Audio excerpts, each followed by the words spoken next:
ایران چاہے ہار جائے لیکن نفسیاتی جیت امریکہ پر ایران کی ہوگی. کیوں؟ ایران کا اسرائیل اور امریکہ سے بیک وقت لڑنا، اسے ٹکر دینا ایسا ہی ہے جیسے کسی بکری کے بچے کا 1 گھنٹے تک شیر کے ساتھ لڑنا ہے. تو یقیناً اگرچہ شیر بکری کو کھا جائے لیکن 1 گھنٹے تک روکے رکھنا یہ مرنے کے بعد بھی بکری کی جیت ہے. تو بہرحال یہ تیور مسلمانوں کے اندر ہونا چاہیے. تو قلندرانہ ادائے سکندرانہ جلال، یہ امتیں ہیں جہاں میں برہنہ شمشیریں. حضرات محترم، تقریر کرنے کا موڈ نہیں ہے، بس میں آپ کو صرف جگانے کی کوشش کر رہا ہوں. آج امت مسلمہ پریشان ہے، امت در بدر کی ٹھوکریں کھا رہی ہے. آج ہم مارے کاٹے رسوا اور ذلیل کیے جا رہے ہیں. پوری دنیا میں مسلمانوں کی عزتیں کہیں سلامت نہیں ہے، لیکن اللہ کا قرآن کہتا ہے وَانْتُمُ الْأَعْلَوْنَ إِن كُنتُم مُؤْمِنِينَ، تم ہی بلند و بالا ہو اگر تم مومن ہو، تمہارا ہی مقام بڑا ہوگا اگر تم مومن ہو، تم ہی عزت والے ہو اگر تم مومن ہو. اے پروردگار، ہم تو مومن ہیں لیکن ہماری عزتیں نہیں ہے. ہم مسلمان ہیں، ہمارا وقار نہیں ہے. ہم کلمہ پڑھتے ہیں، ہماری عزتیں سلامت نہیں ہے. آخر کیوں؟ جب آپ کلمہ پڑھتے ہو، خدا کا وعدہ ہے مومن عزت والا ہوگا. آپ مومن ہیں، آپ کلمہ پڑھ رہے ہیں لیکن عزت کیوں نہیں ہے؟ وقار کیوں نہیں ہے؟ رتبہ کیوں نہیں ہے؟ مرتبہ کیوں نہیں ہے؟ آپ دنیا میں ذلیل و خوار کیوں ہو؟ تو اللہ رب العزت کے فرمان کے مطابق اگر آپ مومن ہیں تو عزتیں آپ کی ہیں.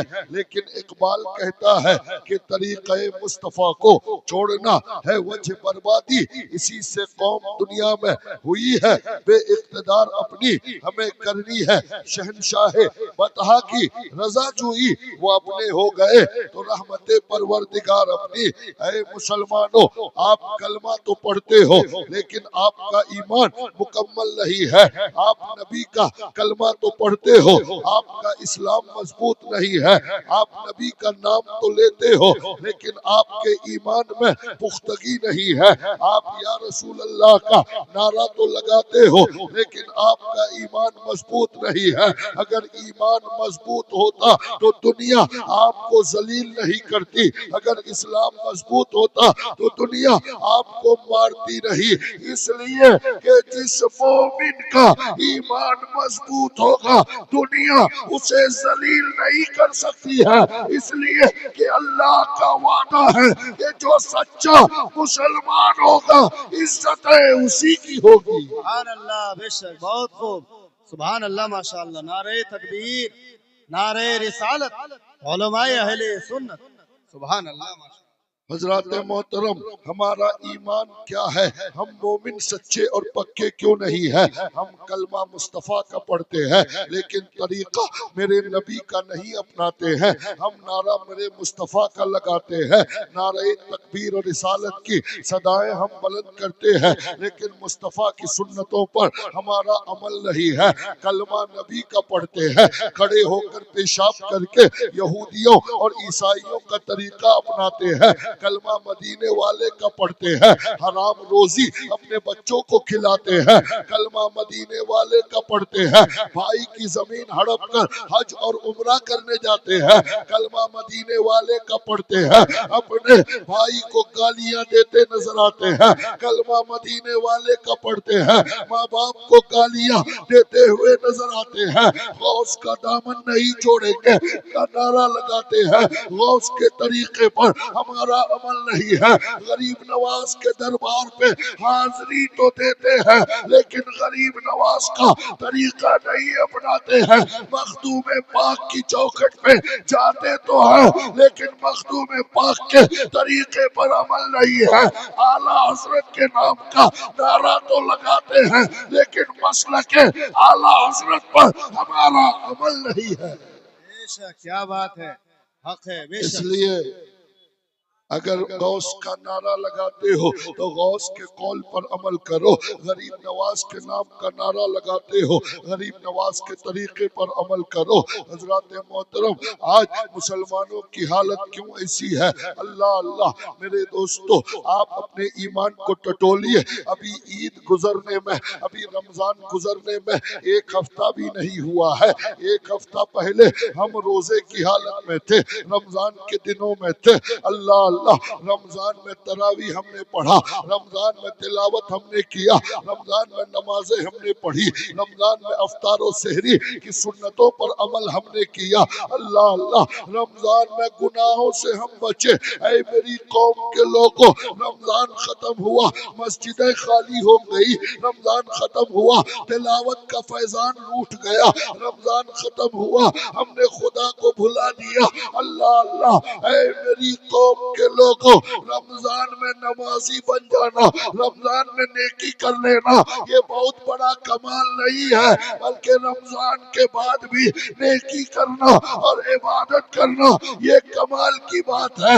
بغیر برسات میں اگر کوئی دھان کی کھیتی کر لیا تو کمال نہیں ہے. بغیر برسات کے اگر کوئی کھیتی کر کے دکھا دیا تو یہ کمال کی بات ہے. رمضان میں تو شیطان بندھا ہوا تھا، رمضان میں اللہ کی رحمتیں تھی تو آپ نیک بن گئے، لیکن رمضان جاتے ہی مسجدیں خالی ہو گئی.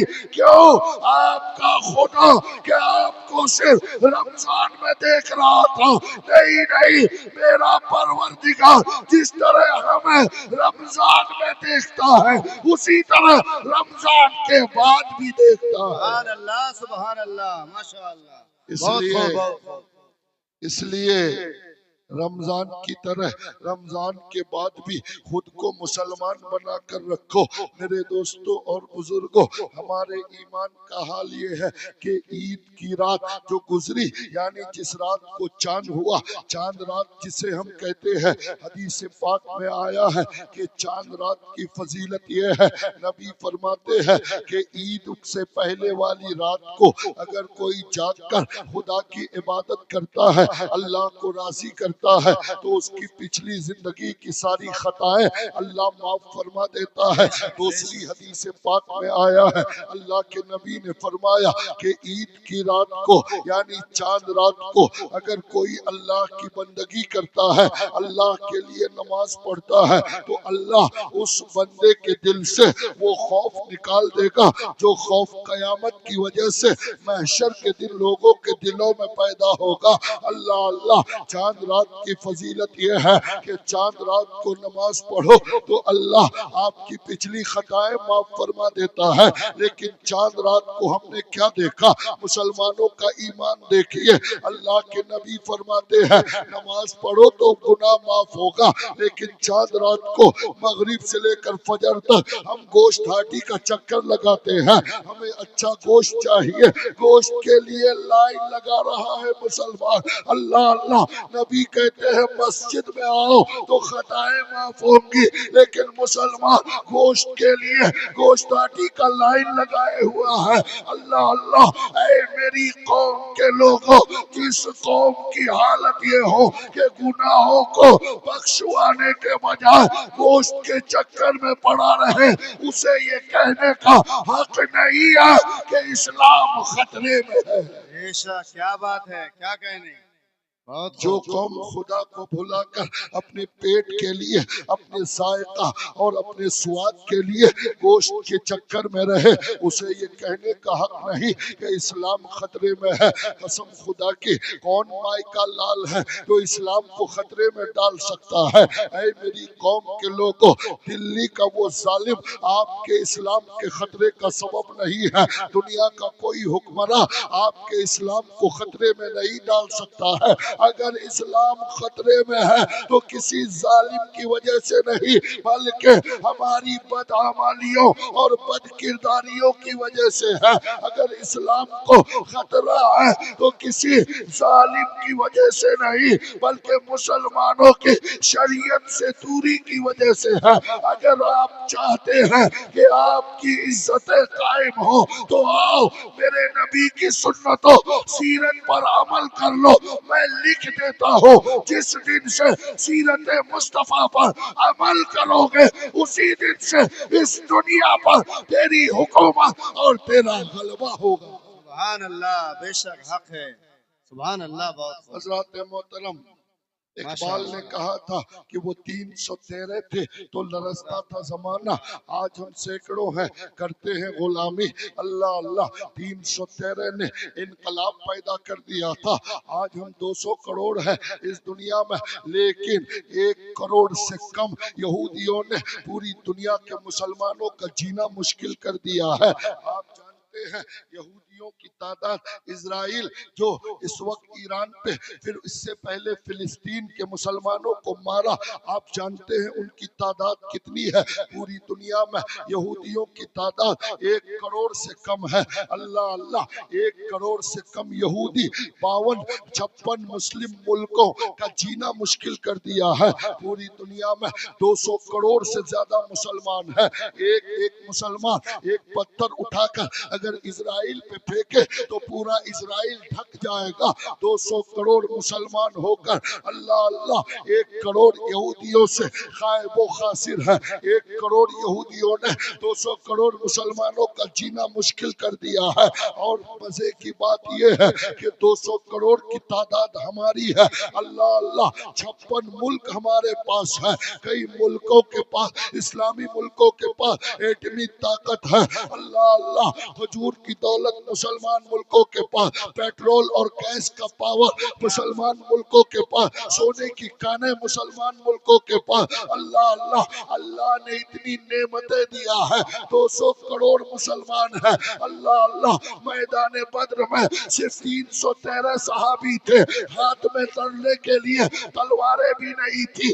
اللہ اللہ، 17 رمضان کو بھوک اور پیاس کی حالت میں 1000 سے زیادہ کافروں کو 313 مسلمانوں نے شکست دے کر دنیا کو یہ بتا دیا تھا کہ مسلمان تعداد کے بھروسے پر نہیں، بلکہ مسلمان ایمان کی قوت کی وجہ سے اپنے سے کئی گنا کافروں پر بھاری اور جیتتے ہوئے نظر آتے۔ سبحان اللہ، نعرہ تکبیر، نعرہ رسالت، علماء اہل سنت، سبحان اللہ، ماشاءاللہ۔ یہی 313 مسلمان جب میدان بدر سے ایران کی مقدس وادی پہ ایران اور عراق کو فتح کرنے کے لیے حضرت سعد ابن ابی وقاص رضی اللہ تعالی عنہ کی سپہ سالاری میں جب دریائے دجلہ کے پاس پہنچتے ہیں، اللہ اللہ، 313 مسلمانوں کی جماعت میدان بدر سے نکل کر، مکہ اور مدینے سے نکل کر، عرب سے نکل کر عجم میں، غیر عرب میں پہنچتے ہیں تو دریائے دجلہ سامنے ہے، اس کے اس پار عراق اور ایران ہے۔ اسلام کا جھنڈا مکے سے لے کر مدینے سے لے کر نکلے ہیں صحابہ، اور ایران و عراق کی سرزمین پہ گاڑنا ہے۔ اللہ اللہ، میرے دوستوں اور بزرگوں، پرشین امپائر کو فتح کرنا ہے۔ اللہ اللہ، حضرت سعد ابن ابی وقاص کی سرپرستی میں دریا سامنے ہے، مسلمانوں کے پاس ناؤ اور کشتی نہیں نہیں ہے اور نہ دریائے دجلہ پہ پل ہے، لیکن دریا پار کرنا ہے۔ نبی کے دیوانوں کو محمد الرسول اللہ کا ترانہ ایران و عراق کی دھرتی پہ گانا ہے، نغمہ توحید عراق و ایران کی سرزمین پہ صحابہ کو بلند کرنا ہے۔ سامنے عیسیٰ مجوسیوں کے، سامنے ایرانیوں اور آتش پرستوں کی 4 لاکھ سے زیادہ فوجی ہیں، ادھر کئی ہزار مسلمان ہیں، سامنے دریائے دجلہ ہے۔ مسلمانوں نے دریائے دجلہ میں اپنا گھوڑا ڈال دیا، قسم خدا کی دریا نے صحابہ کو راستہ دے دیا۔ کئی 100 سال کے بعد اقبال نے کہا کہ دشت تو دشت ہے، دریا بھی نہ چھوڑے ہم نے، بحر ظلمات میں دوڑا دیے ہیں گھوڑے۔ سبحان اللہ، سبحان اللہ، ماشاء اللہ، بہت خوب، بہت اچھے۔ دشت تو دشت سبحان ہے، اللہ۔ دریا بھی نہ چھوڑے ہم نے، بحر ظلمات میں دوڑا دیے ہیں گھوڑے ہم نے۔ حضرات محترم، اور صحابہ کا یہ مقدس، صحابہ کا یہ مقدس ٹیم، صحابہ کرام کا یہ مقدس قافلہ عراق و ایران فتح کیا، کابل افغانستان فتح کیا۔ ایک زمانے کے بعد محمود غزنوی جب ہندوستان پر حملہ آور ہوا تو راستے میں دریائے گنگا، بنارس کی سرزمین پہ دریائے گنگا سامنے آیا۔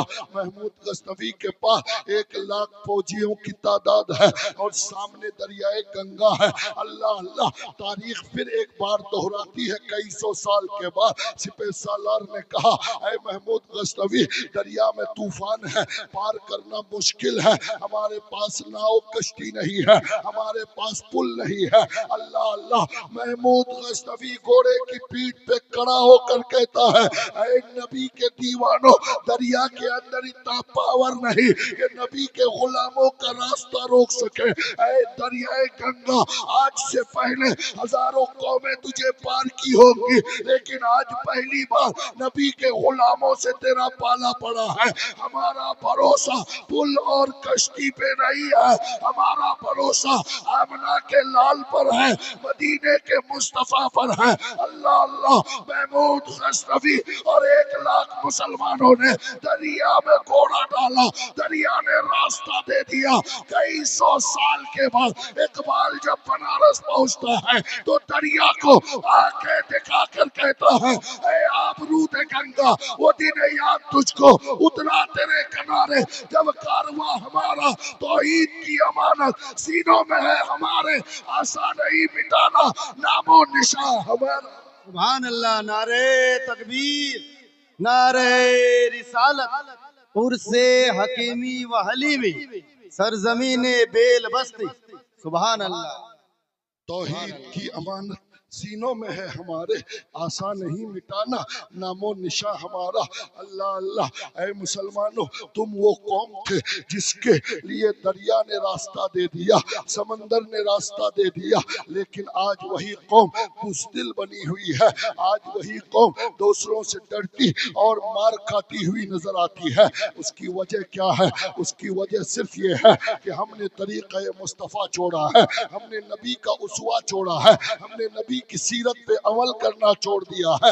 ہم کلمہ تو نبی کا پڑھتے ہیں، لیکن طریقہ ہم نے نبی کے دشمنوں کا اپنا رکھا ہے، ہم نے طریقہ انگریزوں، عیسائیوں اور یہودیوں کا اپنا رکھا ہے۔ اللہ اللہ، یہودی آج پوری دنیا پر فاتح کیوں ہے؟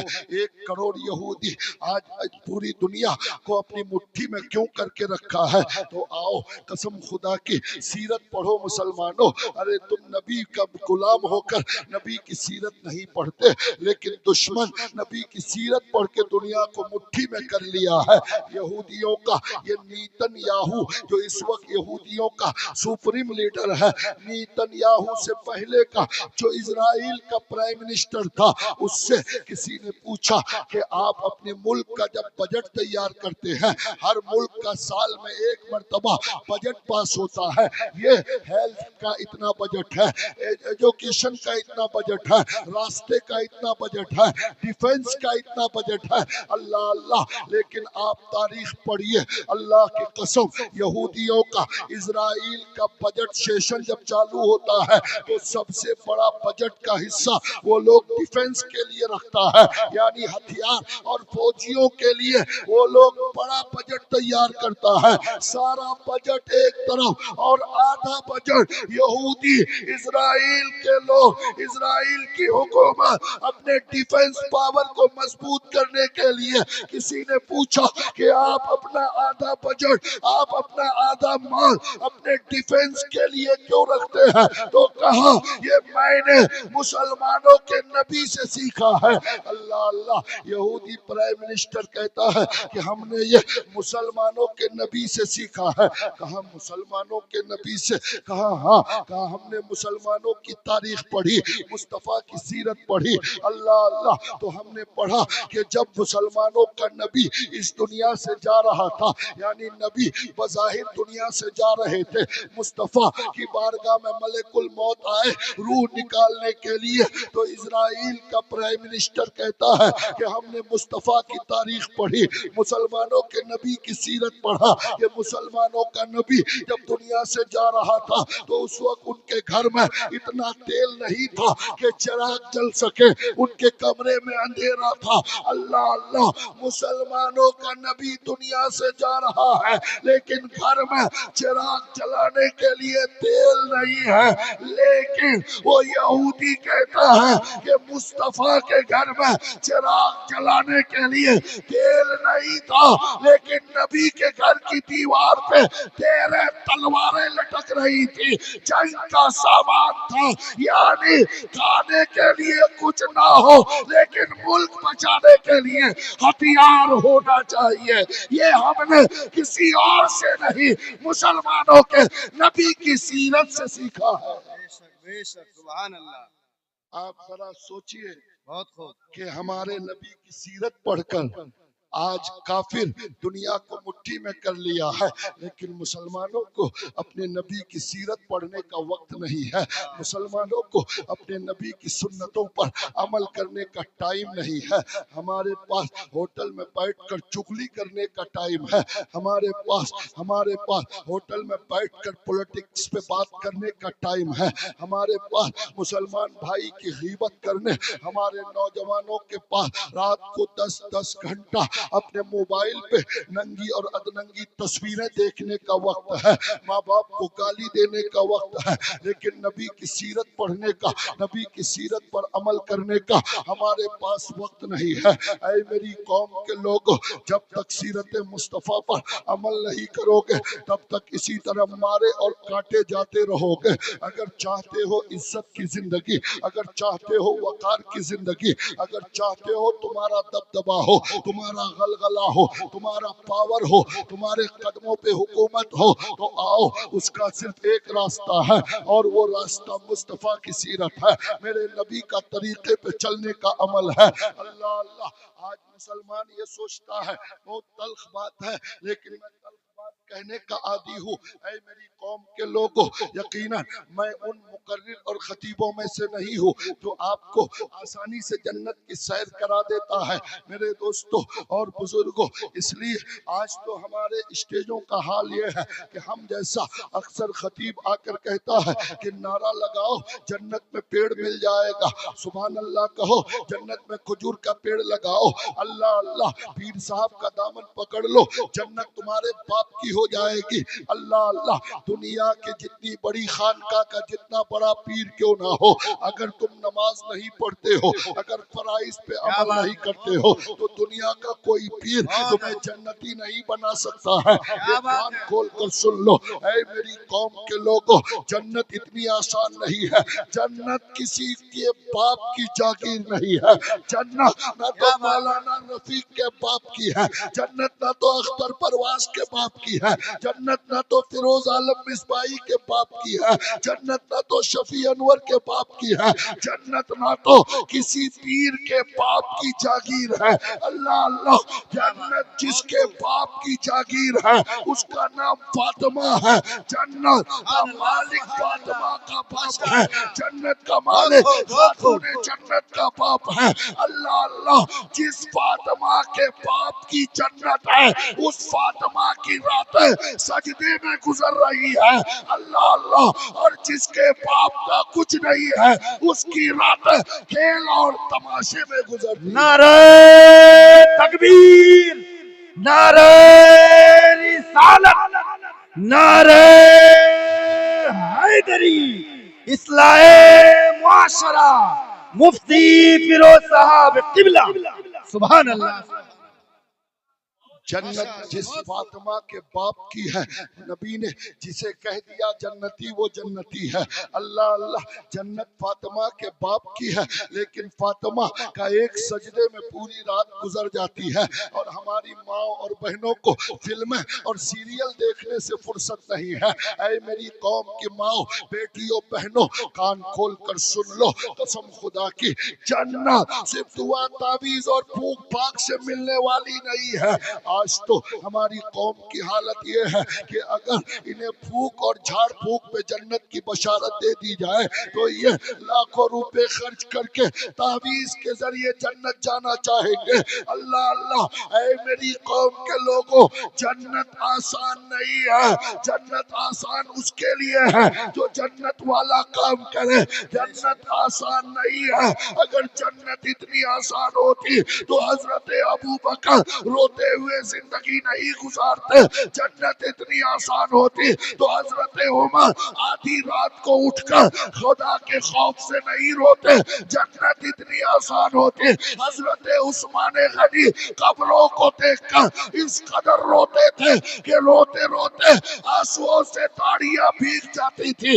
اللہ اللہ، جب ابو بکر و عمر، عثمان و حیدر خدا کے خوف سے روتے ہوئے راتیں گزار رہے ہیں تو تم نے جنت کو آسان کیسے سمجھ لیا؟ سبحان اللہ، سبحان اللہ، نعرہ تکبیر، نعرہ رسالت، علماء اہل سنت، سبحان اللہ، ماشاءاللہ، بہت اچھے، بہت خوب۔ ہاں، جنت آسان ہے کس کے لیے؟ جو نماز پڑھتا ہے۔ جنت آسان اس کے لیے ہے جو شریعت پر عمل کرتا ہے، جو ماں باپ کی خدمت کرتا ہے۔ اللہ اللہ، میں یہ نہیں کہتا کہ آپ پیر کا دامن مت پکڑیے، ضرور پکڑیے، لیکن آپ جب پیر سے مرید ہوتے ہیں تو آپ کا پیر پہلے آپ سے وعدہ کراتا ہے کہ وعدہ کرو نماز نہیں چھوڑو گے، شریعت کے خلاف عمل نہیں کرو گے۔ تم تو اس وعدے کو توڑ دیے ہو اور سوچتے ہو کہ صرف دامن پکڑ لینے سے جنتی ہو جاؤں گا، صرف کیلنڈر خرید لینے سے جنتی ہو جاؤں گا۔ اے میری قوم کے لوگوں، یقیناً آپ اگر جنت کا حقدار بننا چاہتے ہو تو شریعت پر عمل کرو، یقیناً جنت آپ کی ہوگی۔ ورنہ جو آلریڈی جنت میں تھا، بس آخری بات سنیے، اس لیے کہ اختر پرواز نعیمی کی گاڑی ہے، ٹرین ہے اس کی مراد آباد، ان کو مراد آباد جانا ہے۔ حضرات محترم، اس لیے ایک رکا بھی میرے ہاتھ میں ہے۔ وقت کی نزاکت کا خیال رکھتے ہوئے شفیع انور صاحب نے کہا، بڑا نباز نقیب ہے، انہوں نے کہا آپ کو ان کے حساب سے پروگرام کا شیڈول تیار کرنا چاہیے۔ یقیناً آج یہی المیہ ہے کہ ہم تقریر سننا نہیں چاہتے ہیں، ہم سوچتے ہیں کہ مولویوں کا کام بولنا ہے، بولنے دو، نہ تو آپ جمعہ میں تقریر سنتے ہو۔ میں تو کہتا ہوں کہ تبلیغ کا سب سے بڑا کیندر جمعہ ہے، تبلیغ کا سب سے بڑا پلیٹ فارم اگر کوئی ہے تو وہ جمعہ کا خطاب ہے۔ آپ کے جمعہ کا خطیب آپ کے جو کوئی خطاب کرتا ہے، آپ اسے غور سے سن لیجئے تو یقیناً بہت زیادہ جلسوں کی ضرورت نہیں پڑے گی۔ لیکن نہ تو آپ وہاں سننا چاہتے ہیں، یہاں بھی آپ نعتوں پہ نعت سنتے چلے جا رہے ہیں۔ ہماری قوم کے نوجوانوں کا المیہ ہے، یقیناً نعت سننا عبادت ہے، نعت سننا ثواب کا کام ہے، لیکن شریعت سیکھنے کے لیے تقریر بھی ضروری ہے۔ اگر تقریر نہیں سنو گے تو آپ شریعت کیسے سیکھو گے؟ شریعت کا علم آپ کو کیسے ہوگا؟ حضرات محترم، یقیناً آپ کو آسان ہم نے سمجھ لیا ہے. ہم سمجھتے ہیں کہ مولویوں کا کام بولنا ہے. نہیں نہیں، یہ تو مولویوں کا درد ہے قوم کے لیے، یہ مولویوں کا درد ہے. یہ 5-7 ہزار کی نوکری کرنے والا آپ کے ایمان کی حفاظت کرنا چاہتا ہے. اللہ اللہ، افسوس کا مقام یہ ہے کہ 1 لاکھ کمانے والے کے امام کی تنخواہ 7,000 ہے. 2 لاکھ روپیہ کمانے والے مقتدی کے امام کی تنخواہ 8,000 ہے. اللہ اللہ، کتنے شرم کی بات ہے.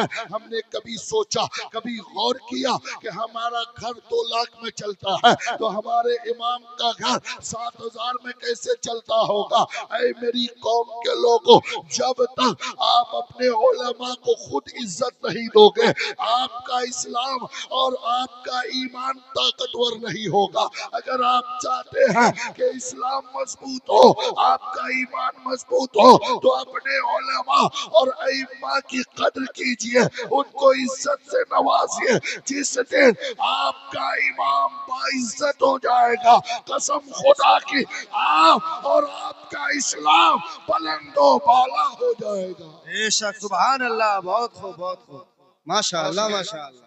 اور کیا آپ کہیں؟ سنیے، بغداد کا خلیفہ ہارون رشید ہے، اور پورے اسلامی مملکت اور مملکت اسلامیہ کا قاضی القضات، چیف جسٹس جس کو کہتے ہیں، سب سے بڑا جج جو ہوتا جج، اس کو چیف جسٹس کہتے ہیں. تو اسلامی سلطنت کا، پوری دنیا کے مسلمانوں کا جو چیف جسٹس تھا ہارون رشید کے زمانے میں، حضرت امام ابو یوسف رضی اللہ تعالی عنہ ہے. اللہ اللہ، امام ابو یوسف سے بادشاہ اسلام ہارون رشید نے کہا کہ میں کیا دیکھتا ہوں، مدرسوں میں بڑے لوگوں کے بچے پڑھنے نہیں آتے، مدرسے میں جگہ خالی رہتی ہے، صرف غریبوں کے بچے آتے ہیں.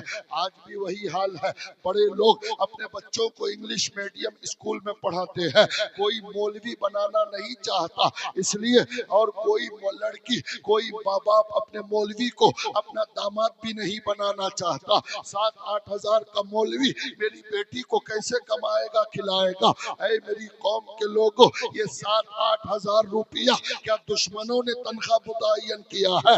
یہ تو آپ ہی نے طے کیا ہے. 7-8 ہزار روپیہ، ارے ایک پرائمری ٹیچر کی جتنی تنخواہ ہے، اپنے اماموں کی تنخواہ اگر آپ اتنی متعین کر دو تو قسم خدا کی ہر باپ چاہے گا کہ میرا داماد مولوی ہو. اس لیے کہ اگر داماد مولوی ہوگا تو زندگی بھی صحیح گزرے گی، مرنے کے بعد قیامت میں اس مولوی داماد کے صدقے میں جنت ملتی ہوئی. سبحان اللہ. نعرہ تکبیر، نعرہ رسالت. حضرت مفتی فیروز عالم صاحب قبلہ، علماء اہل سنت. سبحان اللہ. میری قوم کے لوگوں، بادشاہ نے جب امام ابو یوسف سے کہا کہ لوگ اپنے بچوں کو مدرسوں میں نہیں پڑھوانا چاہتے، بادشاہوں وزیروں کے بچے نہیں پڑھتے، صرف غریبوں کے بچے پڑھتے ہیں، مدرسوں میں بھیڑ کیوں نہیں ہے؟ تو امام ابو یوسف نے کوئی جواب نہیں دیا. 1 سال کے بعد عید کی نماز کا وقت آیا، سارے لوگ عیدگاہ پہنچے، بادشاہ بھی عیدگاہ پہنچا، لیکن امام ابو یوسف عیدگاہ نہیں پہنچے. نماز انہی کو پڑھانی تھی. بادشاہ نے کہا کہ قاضی صاحب کیوں نہیں آئے ہیں؟ اللہ اللہ، 2 آدمی گیا اور کہا قاضی صاحب بادشاہ عیدگاہ پہنچ چکے ہیں، آپ ابھی تک کیوں نہیں گئے ہیں؟ ہر سال آپ پہلے چلے جاتے تھے، اس بار ابھی تک آپ نہیں پہنچے ہیں. امام ابو یوسف نے کہا کہ پہلے میں اس وقت تک نہیں جاؤں گا نماز پڑھانے. بادشاہ سے کہو پالکی لے کر آئے اور مجھے پالکی پہ بیٹھا کر خود کندھے پہ اٹھا کر لے جائے. اللہ اللہ، بادشاہ پالکی لے کر آیا. امام ابو یوسف ایک مولانا کو، ایک امام اور قاضی کو، پوری دنیا کے مسلمانوں کا بادشاہ پالکی میں بیٹھا کر کندھے پہ لے کر جب عیدگاہ پہنچا، دنیا کے لوگوں نے دیکھا تو آنکھیں پھٹی کی پھٹی رہ گئی. اللہ اللہ، پھر کچھ دنوں کے بعد بادشاہ نے کہا اے قاضی صاحب، اب تو مدرسے میں وزیروں کے بچے، منسٹروں کے بچے بھی پڑھنے آنے لگے ہیں. تو امام